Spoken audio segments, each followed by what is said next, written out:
इनको गौशाला और गौठान में अंतर समझ नहीं आता। और दूसरी बात ये है कि बड़ी बड़ी गाड़ियों में घूमने वाले, उसकी गाड़ी में बढ़िया विदेशी कुत्ते रहते हैं। अब वो गाय गरवा के बारे में क्या समझेंगे। अब चुनाव आ गया तब गौठान जा रहे हैं, उसके पहले तो नहीं गए थे लोग। कभी गए हैं क्या? और गए हैं तो अच्छी बात है, जाके बताया कि क्योंकि नया काम है और नई योजना है, बहुत सारे काम करने हैं। उनको कोई अनुभव होता है तो उसको बताया कि ये काम और होना चाहिए। और गाय के नाम से वोट लेते हैं। अरे कभी जाके सेवा कर लो, केवल आपको वही काम भर है। अब जा रहे हो गौठान में, और गर्मी के दिन में कौन से गौशाला गौठान में मवेशी रहता है भाई? छत्तीसगढ़ में तो परंपरा नहीं है। ये तो फागुन महीने के बाद सब वैसे खुले रहते हैं और किसी पेड़ के छाए में, नदी नाले के किनारे वैसे बैठे रहते हैं जहाँ पानी है, छाए हैं और खुले की व्यवस्था है। अब वहाँ गौशाला गौठान में गाय नहीं है। अरे इन दिनों को सब भाई चरवाहे पूछ लो, वो खुद ही चलाने नहीं जाता। तो ये गर्मी के दिन में नहीं होता, इसीलिए तो रोका छेका करते हैं।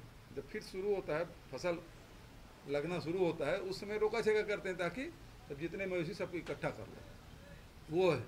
अब इनको तो केवल ये है कि कोई काम धाम तो है ही नहीं, तो जा रहे हैं।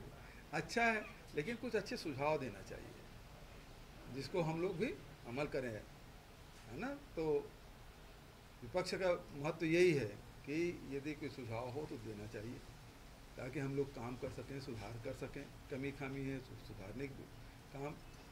लेकिन केवल आपको अब टारगेट दे दिया, जैसे इनका काम कैसे रहता है, पहले उनका कमीशन फिक्स हो जाता था, तब वो योजना शुरू होती थी।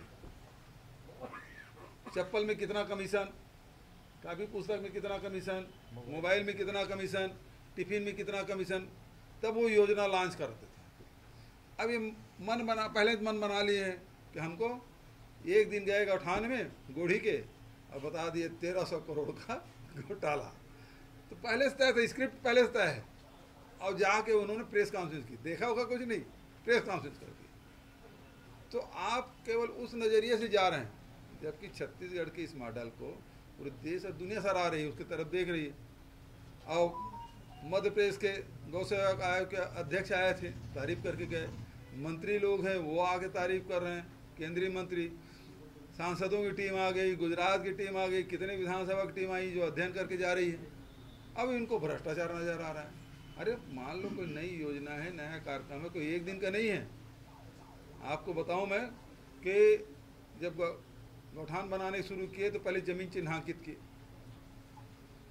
ज़मीन अब 1.5 लाख एकड़ ज़मीन हम लोगों ने आरक्षित कर ली। उसके बाद फिर उसको कैसे बनाना है उसको बताया, क्योंकि अधिकारी कर्मचारियों को उतना मालूम नहीं था। हम लोग गांव के रहने वाले थे, हमको मालूम है कि उसमें क्या क्या आवश्यकता पड़ती है। तो धीरे धीरे धीरे बढ़ रहे हैं, तो उसमें तकलीफ क्या हो रही है इन लोगों को।